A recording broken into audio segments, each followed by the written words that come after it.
ప్రాంతాలు తెలంగాణ, ఉత్తరాంధ్ర, దక్షిణాంధ్ర ఈ మూడు ప్రాంతాలను కలిసి భాగ్యనగర్ క్షేత్రం అంటాము.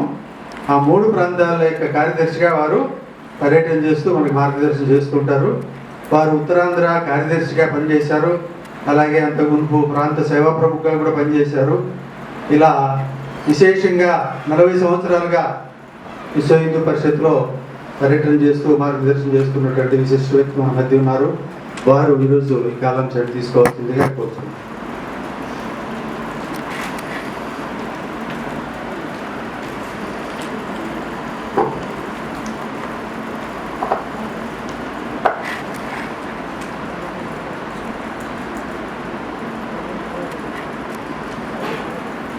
శ్రీమతీం సస్య సంపన్నాం సర్వజీవసుపోషిణీం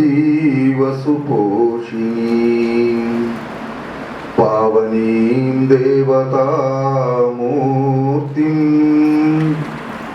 వందే భారతమాతరం. పరమ పవిత్రమైన భరతమాత దేవి చరణాలకు ప్రణమిల్లి దక్షిణాంధ్ర ప్రాంత బజరంగల్ శౌర్య ప్రశిక్షణ వర్గాధికారి డాక్టర్ రామ్మూర్తి గారికి ప్రణమిల్లుతూ విశ్వ హిందూ పరిషత్తు బజరంగల్ పదాధికారులకు నమస్కరిస్తూ వర్గలో శిక్షణ అందుకుంటున్న బజరంగీలందరికీ కూడా శుభాకాంక్షలు తెలియజేస్తున్నాను. ఎందుకంటే దేశం కోసం, ధర్మం కోసం పనిచేయాలన్న మీ ఆలోచనలో ఒక మెట్టుగా ఈ శిక్షణ ఉపయోగపడుతుంది. కాబట్టి వర్గ ద్వారా ఒక మెట్టును అందుకోబోతున్న మీ అందరికీ ముందుగా శుభాకాంక్షలు తెలియజేస్తున్నాను. ఈ కాలాంశం నాకు కొంచెం కష్టతరమైనది, కాలాంశం అయిన తర్వాత మీకు ఇష్టతరమైనదిగా ఉంటుంది. నాకు కష్టతరమైనది ఏమిటి అని చెప్పంటే, ఈ కాలాంశానికి 50% సమయం కేటాయించడం జరిగింది. మనకున్న వర్గ సమయాన్ని దృష్టిలో పెట్టుకుని 50 నిమిషాలలో 100 నిమిషాల అంశాన్ని మీ ముందు ఉంచాలి అంటే కొంచెం చెమట ఓడ్చాలి. నేను ఆ పని ప్రారంభించాలంటే మీరు కొంచెం శ్రద్ధ చేయాలి. కొంచెం వందే భారత్ ఎక్స్ప్రెస్లో వెళితేనే ఇక్కడున్న భారతాన్ని మీ ముందు ఆవిష్కరించగలుగుతారు. కాబట్టి మన భారతదేశం యొక్క సంపూర్ణ చరిత్రని మీ ముందు ఉంచే ప్రయత్నం నేను ఇప్పుడు చేయబోతున్నాను. భారత సాంస్కృతిక వైభవం అంటే భారత దర్శన పేరుతో మీ ముందు మన కార్యకర్తలు ఇక్కడ భారత సాంస్కృతిక వైభవం అని చెప్పి ఒక పటాన్ని పెట్టారు, కనపడుతుంది కదా. ఈ కాలాంశం అంతా దాని మీదే మనం చర్చిద్దాం, ఆ సమాచారం అందుకునే ప్రయత్నం చేద్దాం. భారతదేశము ప్రపంచంలో అత్యంత ప్రాచీనమైన జాతిని కలిగిన దేశం. భారతదేశము ప్రపంచంలో అత్యంత నాగరికత కలిగిన సమాజం కలిగిన దేశం. భారతదేశము ప్రపంచంలో తొలి జాతిగా నాగరికతను ప్రపంచానికి ఇస్తూ గురువుగా కీర్తించబడిన దేశం. ప్రపంచం నాగరికత భారతదేశం నుంచి నేర్చుకుందని ప్రపంచం అంగీకరించిన దేశం. ఈనాటికి ప్రపంచంలో వచ్చే సమస్యలకి భారత జీవన విధానమే పరిష్కారం చూపిస్తూ వస్తున్నది. నిన్నగాక 2 సంవత్సరాల ముందు వచ్చినటువంటి కరోనాకు కూడా పరిష్కారం భారత సాంప్రదాయమే చూపించింది. ఇంటికి కాళ్ళు కడుక్కుని లోపలికి రావడం, చేతులు కడుక్కుని లోపలికి రావడం, షేక్ హ్యాండ్లు మానేసి నమస్కారాలు ఇవ్వడం, ఇవన్నీ మన సాంప్రదాయాలే కదా.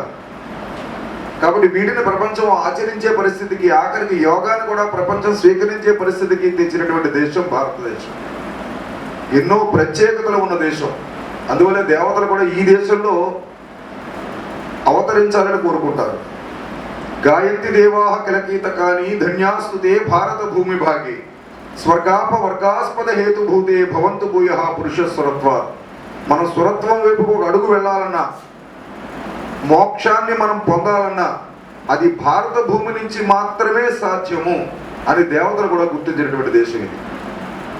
కాబట్టి ఈ దేశాన్ని ఎవరో కొంతమంది వ్యక్తులు నిర్మాణం చేసిన దేశం కాదు ఇది. యూరోపియన్ నుంచి కొన్ని గిజినీ దేశాల నుంచి కొంతమంది వచ్చి అమెరికాని ఒక దేశాన్ని తయారు చేశారు. కొన్ని రాష్ట్రాలను కలుపుకొని, కొన్ని రాజ్యాలను కలుపుకొని రష్యా అనే ఒక దేశాన్ని తయారు చేశారు. భారతదేశంలో ఒక ముక్కను తీసుకెళ్లి నేపాల్ అనే దేశము, పాకిస్తాన్ అనే దేశము, బంగ్లాదేశ్ దేశము, శ్రీలంక అనే దేశాన్ని తయారు చేశారు. కానీ భారతదేశం ఎలా తయారవ్వాలా? త్వం దేవ నిర్మితం దేశము హిందుస్థాన ప్రచక్షతే. స్వయంగా భగవంతుడు నిర్మించుకున్న దేశము ఈ భారతదేశం. అందువల్ల చూడండి, మనం కట్టిన ఇంటికి, మనం కూర్చున్న ఈ హాలుకి 4 దిక్కులు ఉంటాయి. నా వెనక ఒక గోడ, మీ 2 సైడ్ని ఒక గోడ, మీ వెనక ఒక గోడ ఉంది. ఈ గోడలను నిర్మాణం చేస్తే ఈ హాలు నిర్మాణం అయింది, అంతేనా? కానీ భారతదేశానికి చుట్టూ ఉన్నదాన్ని ఎవరు నిర్మాణం చేయలేదు. సహజ సిద్ధంగా భగవంతుడే నిర్మించాడు. సరే, సహజ సరిహద్దులు కలిగిన దేశం ప్రపంచంలో భారతదేశం. ఇది ఒక భారతదేశం యొక్క చిత్రం. మీకు అనుమానం రావచ్చు, ఎంత విశాలంగా ఉంది, మాకున్నటువంటి సోషల్ స్టడీస్ బుక్లో చాలా చిన్నదిగా ఉంటుంది, మీరేంటి ఇంత పెద్దదిగా చూపించారని అనుమానం రావచ్చు. ఇది అఖండ భారతం. మన భారతదేశము ముక్కలుగా ఖండించబడని పూర్వము ఈ దేశము ఎంత విస్తీర్ణంలో ఉండేది. ఇవాళ మన సంకల్పంలో చెబుతారు, జంబూ ద్వీపే భరతవర్షే భరతఖండే. అంటే జంబూ ద్వీపము వరకు ఉన్న విశాలమైన దేశం భారతదేశం. ఇక్కడ చూడండి, ఇది పూర్తి భారతదేశం యొక్క స్వరూపం కనపడుతుందా? ఇది 76 లక్షల చదరపు కిలోమీటర్ల విస్తీర్ణం. ఇక్కడ వేశారు చూడండి, 76,56,000 చదరపు కిలోమీటర్ల విస్తీర్ణం మీ భారతదేశం యొక్క విస్తీర్ణం. ఇప్పుడు 2026 మే 26 సాయంకాలం 3 గంటలకు నీ భారతదేశం యొక్క విస్తీర్ణం ఎంత అంటే ఇంత. ఎంత? 31 లక్షల చదరపు కిలోమీటర్ల విస్తీర్ణం. 31,59,450 చదరపు కిలోమీటర్లు. అంటే 76 లక్షల చదరపు కిలోమీటర్లు ఉండవలసినటువంటి 71 లక్షల చదరపు కిలోమీటర్లు ఉండవలసినటువంటి భూమి 76 లక్షల నుంచి 31 లక్షలకు దిగిపోయింది. 45 లక్షల చదరపు కిలోమీటర్ల భూమిని కోల్పోయాం. ఆ కోల్పోయిన భూమి ఇవన్నీ కూడా ఇక్కడ కూడా. అందువల్ల కోల్పోగా మిగిలిన 31 లక్షల చదరపు కిలోమీటర్ల భూమిని మీ సోషల్ స్టడీస్ పుస్తకాల్లో చూపిస్తున్నారు. ఒక్కసారి సంపూర్ణమైనటువంటి అఖండ భారత స్వరూపాన్ని ఒకసారి మనం వీక్షిద్దాం. అక్కడ ఉన్నటువంటి చరిత్రను ఒకసారి గమనిద్దాం. ఎటువంటి దేశాన్ని ఏ స్థాయికి తీసుకురావాల్సిన పరిస్థితి వచ్చిందో, ఎటువంటి ముష్కరులు ఈ దేశాన్ని ఈ స్థితికి తీసుకొచ్చారో ఒకసారి పరిశీలన చేద్దాం. ఇక్కడ చూడండి, ఇందాక నేను మీకు ఒక మాట చెప్పాను, ఇది సహజ సరిహద్దులు కలిగిన దేశము అని చెప్పాను. ఈ దేశం యొక్క చరిత్ర తెలుసుకోవాలంటే ముందు సరిహద్దులు తెలుసుకోవాలి. నీ దేశం యొక్క చరిత్ర నువ్వు తెలుసుకున్నావంటే నీ దేశం మీద నీకు భక్తి పెరుగుతుంది, శ్రద్ధ పెరుగుతుంది, ఈ దేశాన్ని రక్షించుకోవాలనే కాంక్ష పెరుగుతుంది. అందువల్ల మొట్టమొదట ఈ దేశం యొక్క సరిహద్దులు గమనిద్దాం. ఇది ఏ పటానికైనా పైనుండే దిక్కు ఏమిటి?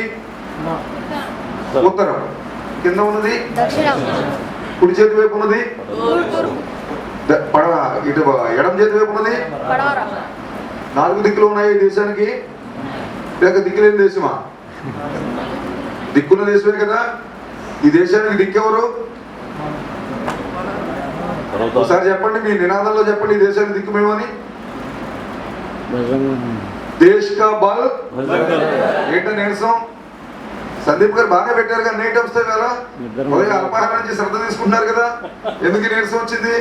ఇంకొకసారి చెప్పండి, దేశ్ కా బల్, దేశ్ కా బల్. ఈ దేశం యొక్క బలమే మనము. కాబట్టి దిక్కులేని దేశం కాదు ఇది, అన్ని దిక్కులు మన దేశం. ఉత్తరాన ఉన్నతమై హిమగిరి శిఖరం, దక్షిణాన నెలకొన్నది హిందూ సముద్రం, తూర్పు దిశ పొంగి పొరలే గంగా సంద్రం, పశ్చిమాన అనంతమై సింధు సముద్రం. భారతదేశం మన జన్మ ప్రదేశం, భారత ఖండం ఒక ఒక ఒక ఒక అమృత భాండం. ఎందుకు అమృత భాండం అని అన్నారు అని చెప్పంటే, ప్రపంచంలో ఏ దేశానికి లేని ప్రత్యేకతలు, విశిష్టతలు ఈ దేశానికి ఉండి ఈ దేశం ఒక అమృత భాండంలో శోభిల్లింది. అమృతం తాగితే చావు లేదు, ఈ దేశంలో జన్మించిన వాళ్ళకి పాపం లేదు, మోక్షమే ఉంది. అటువంటి పుణ్యభూమి ఈ దేశం. అటువంటి ఈ భారతదేశం గురించి మనం తెలుసుకోవడానికి 4 భాగాలుగా తెలుసుకుందాం. నేను వేగంగా వెళ్ళే ప్రయత్నం చేస్తాను, ఎందుకంటే నాకు ఇచ్చిన సమయాన్ని దృష్టిలో పెట్టుకుని. 4 భాగాలు ఎలా విడదీసుకుందామంటే ఇవాళ దేశాన్ని భౌగోళికంగా భారతదేశాన్ని అర్థం చేసుకుందాం, తర్వాత ఆధ్యాత్మికంగా భారతదేశాన్ని అర్థం చేసుకుందాం, చారిత్రాత్మకంగా భారతదేశాన్ని అర్థం చేసుకుందాం, 4వది వైజ్ఞానికంగా భారతదేశం యొక్క విశిష్టతను కూడా అర్థం చేసుకుందాం. ఎన్ని రకాలుగా తెలుసుకుందాం ఇవాళ భారతదేశాన్ని? మొదటిది భౌగోళికము, 2 ఆధ్యాత్మికము, 3 చారిత్రాత్మకము, 4 వైజ్ఞానికము. మొట్టమొదట భౌగోళికంగా చూడండి. ఇందాక మనం చెప్పుకున్నట్టు హద్దులు చూశారు కదా, 4 వైపున ఉన్న హద్దులు. ఈ దేశం యొక్క ప్రత్యేకత ఏమిటంటే సహజ సిద్ధమైనటువంటి సరిహద్దులు కలిగినటువంటి దేశం ఈ దేశం. అంతేకాదు భౌగోళికంగా ప్రపంచంలో ఏ దేశానికి లేని ప్రత్యేకత భారతదేశానికి ఉన్నది ఏమిటి అని చెప్పంటే 365 రోజులు ప్రవహించే జీవనదులు ఉన్న దేశం భారతదేశం. ప్రపంచంలో ఏ దేశంలోనైనా 6 నెలలు ఎండిపోయే నదులు ఉంటాయి, 6 నెలలు గడ్డగట్టేసే నదులు ఉంటాయి, ఐసుగడ్డలాగా. దాన్ని క్రికెట్ కూడా ఆడుకోవచ్చు, మీకు అప్పుడప్పుడు సోషల్ మీడియాలో చూస్తూ ఉంటారు మీరు. కాబట్టి అటువంటి నదులు ప్రపంచంలో ఉంటే మన భరతమాత మనకి ఇచ్చిన నదులు ఎటువంటివి? జీవనదులు ఇచ్చింది ఈ తల్లి.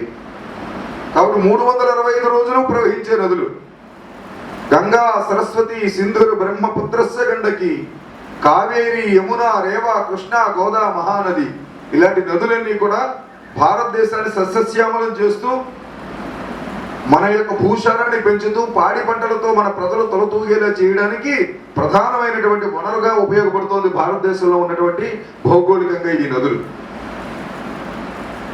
ఏ నది ఎక్కడ పుట్టింది, ఎవరిని వివరం చెబుదాం అనుకున్నాను. ఎక్కడ పుట్టింది, ఎక్కడ కలిసింది, ఎన్ని కిలోమీటర్ల ప్రయాణం చేసింది, ఏ ఆనకట్లు ఉన్నాయి, ఎంత భూమిని విస్తీర్ణంలో చేస్తుంది, ఇవన్నీ చెబుదాం అనుకున్నాను. కానీ సెన్సార్ కట్ట విధించారు నాకు. కాబట్టి సెన్సార్ కట్టని అనుసరిస్తూ నది చెబుతాను, ఆ నది ఉన్న రాష్ట్రం ఎక్కడ ప్రారంభమైందో చెబుతాను. కాబట్టి గంగా నది హిమాలయ పర్వతాల్లో ప్రారంభమైంది, సింధు నది హిమాలయ పర్వతాల్లోనే ప్రారంభమైంది, బ్రహ్మపుత్ర నది